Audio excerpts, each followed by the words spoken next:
La fuente de la vida. Un viaje a través de los siglos y la historia de la humanidad.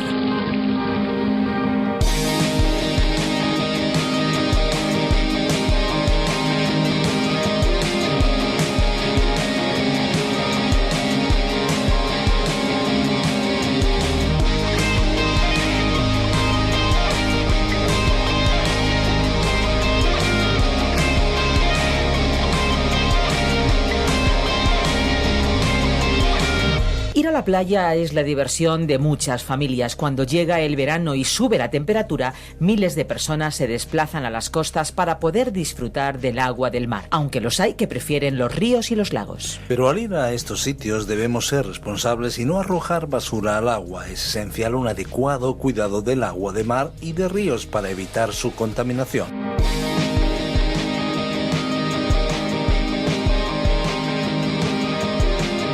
¿Qué tal, amigos? Esto es La Fuente de la Vida y les habla, como es habitual, Esperanza Suárez. Aquí estamos muy contentos de poder participar en este tiempo de radio y de poder acompañarles a cada uno de ustedes una vez más. Abrimos La Fuente de la Vida.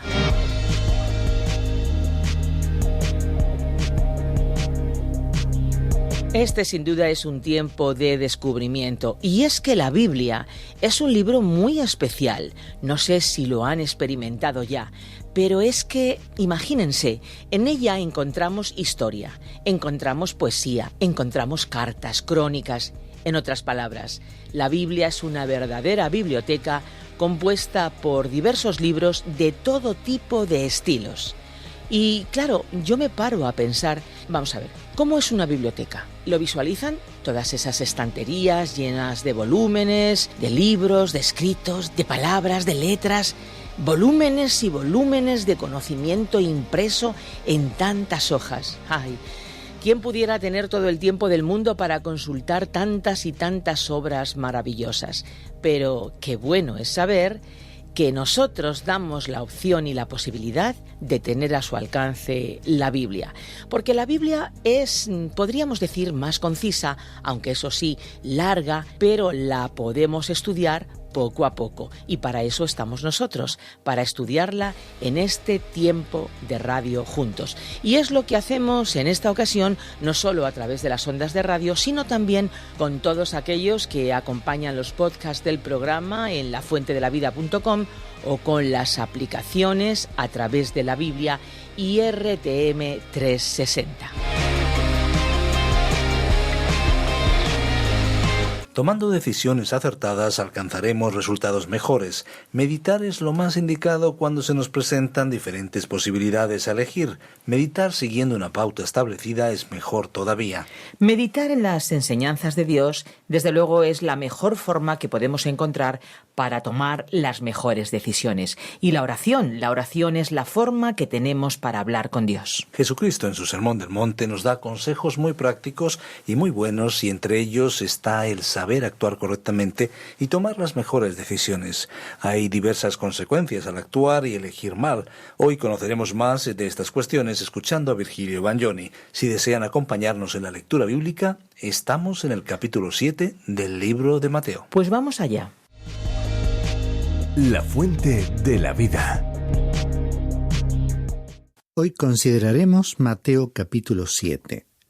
El tema incluye la relación del hijo del rey con otros hijos del rey mantenida por la oración, y advertencias finales sobre los dos caminos, los falsos profetas, la falsa profesión de fe y los dos cimientos. Comencemos nuestra lectura bíblica del 7º capítulo de Mateo con los versículos 1 y 2, que comienzan a tratar el tema de la prohibición de juzgar a los demás.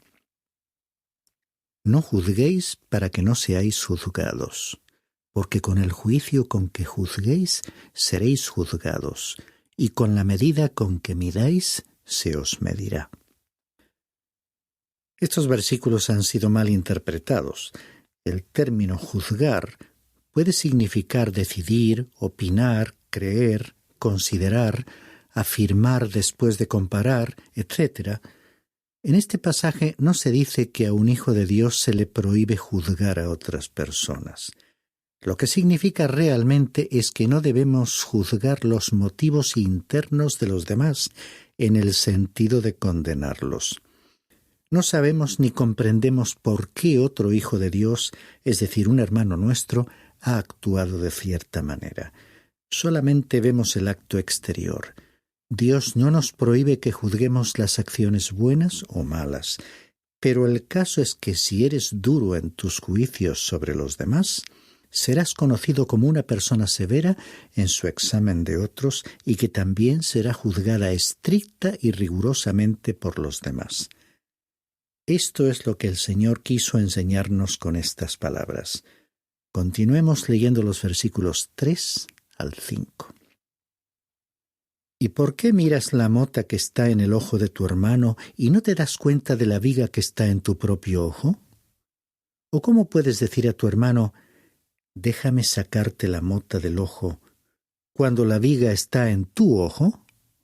Hipócrita, saca primero la viga de tu ojo y entonces verás con claridad para sacar la mota del ojo de tu hermano. Aquí él está comparando la pequeña partícula de aserrín en el ojo de un hermano con el enorme tronco del árbol secuoya que está en tu propio ojo. El tronco representa al espíritu de crítica y prejuicios. Con semejante obstáculo en tu visión, no estás en posición de juzgar la pequeña falta de otro. Este asunto del juicio severo y a veces cruel es ciertamente un tema en que tenemos que ser muy cuidadosos. Aunque Jesús aclaró que no debemos emitir juicios severos sobre otros, también dijo que conoceríamos a los demás por sus frutos. Un predicador solía decir, yo no soy un juez, sino un inspector de frutos. Y sin duda podemos ver si un cristiano está produciendo fruto o no. Por otra parte, leamos el versículo 6, donde se ordena el juicio de los demás. No deis lo santo a los perros, ni echéis vuestras perlas delante de los cerdos, no sea que las huellen con sus patas y volviéndose os despedacen. Evidentemente aquí no se está hablando de animales de 4 patas, dado que los perros y los cerdos eran los animales más despreciados en aquel tiempo. Queda pues por determinar a quiénes describen estas palabras. El texto no precisa de qué gente se trata, aunque parece referirse a personas que rechazan el Evangelio deliberadamente, mostrando hostilidad y desprecio. El Señor se refiere a los casos en que el carácter de ciertas personas resulte claramente manifiesto. Por una parte, se nos acaba de decir que no debíamos juzgar a otros, pero ahora, y ya que hay grandes y fundamentales diferencias entre la personalidad de los miembros de una sociedad, se implica que tenemos que juzgar con quiénes hablar o callar. Podría pensarse que hay un conflicto. En los versículos 7 y 8 se propone a la oración como solución del dilema. Pedid y se os dará, buscad y hallaréis, llamad y se os abrirá. Porque todo el que pide, recibe, y el que busca halla, y al que llama se le abrirá. Uno de los mayores problemas para un hijo de Dios consiste en cómo relacionarse con las demás personas. Todos los días nos codeamos con gente de todos los niveles sociales y morales. Algunos necesitan nuestra amistad y ayuda. También nosotros les necesitamos y debiéramos estar cerca de ellos. En el otro extremo hay otros que podrían perjudicarnos seriamente y tenemos que alejarnos de ellos. Aunque estos versículos puedan aplicarse a otras situaciones, aquí las 3 acciones de pedir, buscar y llamar se refieren a este problema. Recuerdo en el pasaje del libro de los Hechos, capítulo 5, versículos 1 al 11, el caso del apóstol Pedro en la iglesia cristiana primitiva, que supo que Ananías y Safira le estaban mintiendo. Es difícil saber realmente si alguien te está engañando, a menos que tengas el discernimiento espiritual que algunos cristianos tenían en aquella época. Esta es una capacidad que tienen algunos en la actualidad y es importante poner la necesidad de este discernimiento como un tema de oración. Cuando conociste a gente, ¿alguna vez le pediste a Dios que te hiciese ver claro cómo relacionarte con ellos y en quiénes depositar o no tu confianza? Creo que sería una buena idea. Los próximos versículos nos recuerdan que Dios está dispuesto a ayudarnos en todos estos asuntos de la vida de relación y a proporcionarnos lo mejor. Leamos desde el 9 hasta el 11. ¿O qué hombre hay entre vosotros que si su hijo le pide pan, le dará una piedra? ¿O si le pide un pescado, le dará una serpiente? Pues si vosotros, siendo malos, sabéis dar buenas dádivas a vuestros hijos, ¿cuánto más vuestro Padre que está en los cielos dará cosas buenas a los que le piden? Y el pensamiento se completa con el versículo 12, con la llamada regla de oro. Por eso, todo cuanto queráis que os hagan los hombres, así también haced vosotros con ellos, porque esta es la ley y los profetas. Recapitulando, ante la incertidumbre que podría surgir al iniciar nuevas relaciones, se nos aconseja que convirtamos toda duda en un tema de oración.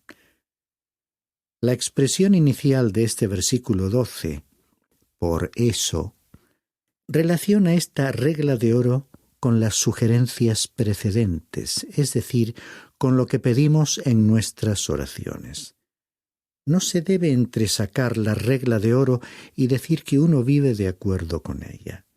Recordemos las 3 acciones del versículo 8, porque en la medida en que vayamos a pedir, buscar y llamar, habiendo buscado la guía de Dios en oración, podremos vivir a la luz de esta llamada regla de oro. Leamos los versículos 13 y 14 que inician el párrafo que trata sobre los 2 caminos. Entrad por la puerta estrecha, porque ancha es la puerta y amplia es la senda que lleva a la perdición, y muchos son los que entran por ella. Porque estrecha es la puerta y angosta la senda que lleva a la vida, y pocos son los que la hallan. La ilustración presentada aquí no es la de una elección entre una senda ancha y brillante con mucho ocio y diversión y un callejón estrecho, oscuro y poco atractivo. De hecho, la realidad se parece más a la imagen de un embudo.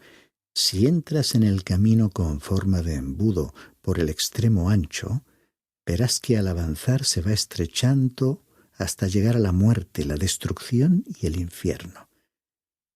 Pero si entras por la otra senda, también con forma de embudo, por el extremo angosto, te encontrarás con Cristo, quien con sus propias palabras dijo que Él era el camino, la verdad y la vida. Él también dijo en el Evangelio de Juan, capítulo 10 y versículo 10, «Yo he venido para que tengan vida y para que la tengan en abundancia». Al caminar con Él por esta senda, descubrirás que se va haciendo cada vez más amplia. Recordemos que en la profecía de Ezequiel capítulo 4 se veía un río fluyendo del trono de Dios que comenzaba como un pequeño arroyo y se iba ensanchando hasta convertirse en un gran río. Esta es una adecuada ilustración de la vida de un hijo de Dios que se va transformando en una experiencia cada vez mejor. Este es el significado de aquellas palabras de nuestro Señor. Continuamos la lectura con los versículos 15 y 16. Cuidaos de los falsos profetas que vienen a vosotros con vestidos de ovejas, pero por dentro son lobos rapaces. Por sus frutos los conoceréis. ¿Acaso se recogen uvas de los espinos o higos de los abrojos? A Israel se le advirtió contra los profetas falsos y a la Iglesia se la previene contra los falsos maestros. Tanto unos como otros se presentan disfrazados de ovejas. Dice el apóstol Pedro en su segunda carta, capítulo 2, versículo 1. Pero se levantaron falsos profetas entre el pueblo, así como habrá también falsos maestros entre vosotros, los cuales encubiertamente introducirán herejías destructoras, negando incluso al Señor que les compró, trayendo sobre sí una destrucción repentina. Y ya que su presentación es ambigua o engañosa, les reconoceremos por sus frutos, que es lo que tendremos que observar en sus vidas. Prosigamos leyendo el versículo 21. No todo el que me dice Señor, Señor, entrará en el reino de los cielos, sino el que hace la voluntad de mi Padre que está en los cielos. Tú podrás andar por todas partes haciendo alarde de que la regla de oro es la norma de tu vida, pero lo importante es si te has sujetado a la voluntad del Padre que está en los cielos. Si así ha sido, entonces habrás venido a Cristo reconociendo que necesitabas un Salvador. Leamos los versículos 22 y 23. Muchos me dirán en aquel día, Señor, Señor, ¿no profetizamos en tu nombre, y en tu nombre echamos fuera demonios, y en tu nombre hicimos muchos milagros? Y entonces les declararé, jamás os conocí. Apartaos de mí, los que practicáis la iniquidad. Obviamente estos versículos no se refieren hoy a los creyentes. Todo creyente, vivo o muerto, será transportado junto con toda la Iglesia para encontrarse con el Señor en el aire. Ninguno escuchará decir al Señor, apártate de mí. Estas palabras se refieren a un futuro tiempo de prueba en el contexto de la segunda venida de Cristo a la tierra. Aquí también se incluye una advertencia para quienes, habiendo declarado ser cristianos, son miembros de la Iglesia y en realidad se dirige también a todos los creyentes. El realizar milagros no es necesariamente una garantía de que Dios apruebe o respalde al que los lleve a cabo. Por otra parte, el nombre de Cristo es pronunciado por líderes de ciertos cultos y sectas en la actualidad.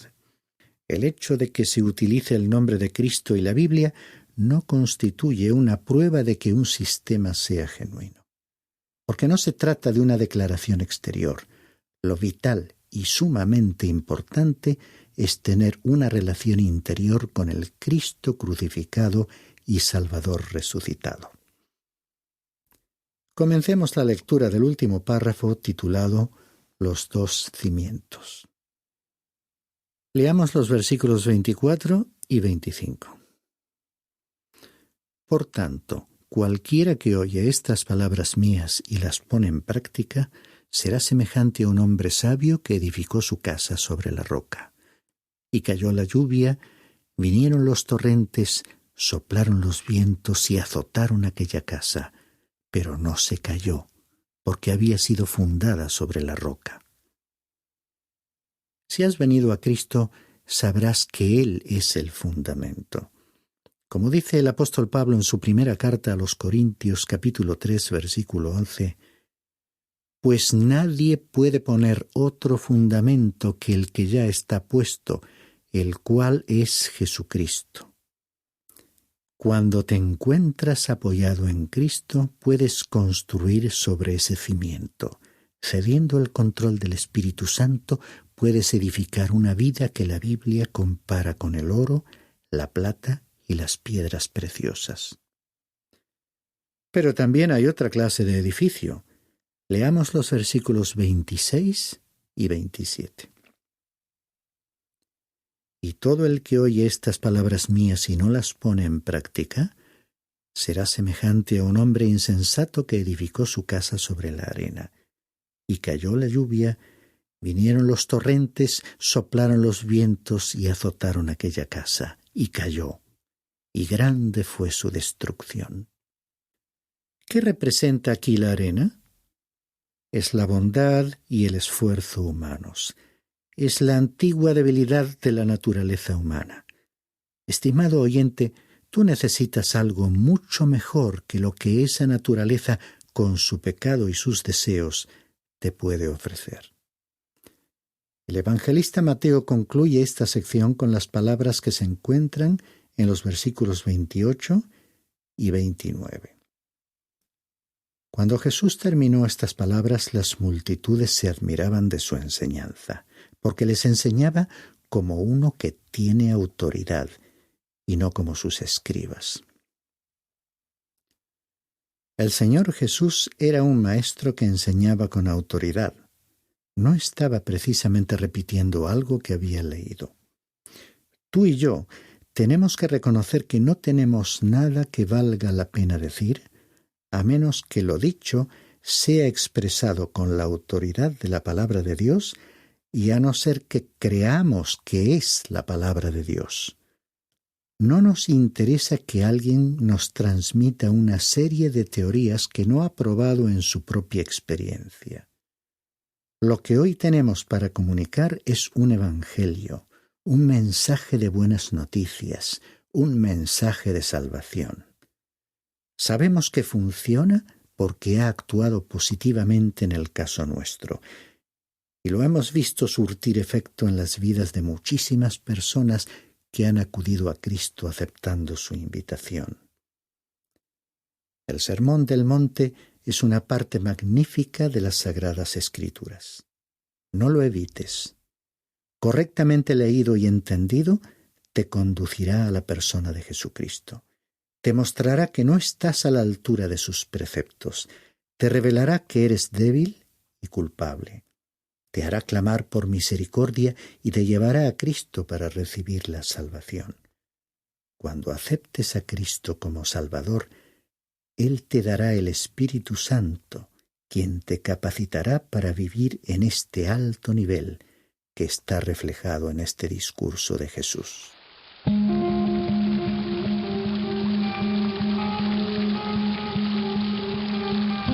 Pues hemos llegado al final del programa de hoy y lógicamente toca despedirse. Esperamos volver a encontrarnos con cada uno de ustedes en los próximos estudios, en los próximos programas, en las próximas reflexiones. Si por casualidad no pudieran acompañarnos por la señal de radio, les recordamos que el programa de hoy y los anteriores están disponibles en nuestra web lafuentedelavida.com o bien en la aplicación La Fuente de la Vida, que también se puede encontrar con el nombre A Través de la Biblia. Y por supuesto, también ponemos a disposición de todos nuestros amigos las diferentes vías de contacto. Por ejemplo, nuestros teléfonos 91 422 0524 y el 601 20 32 65. Recuerden que si nos llaman desde fuera de España deben pulsar el prefijo más 34 91 422 0524 o bien 601 203 265. Si ustedes desean enviarnos un correo electrónico, lo pueden hacer info@radioencuentro.net.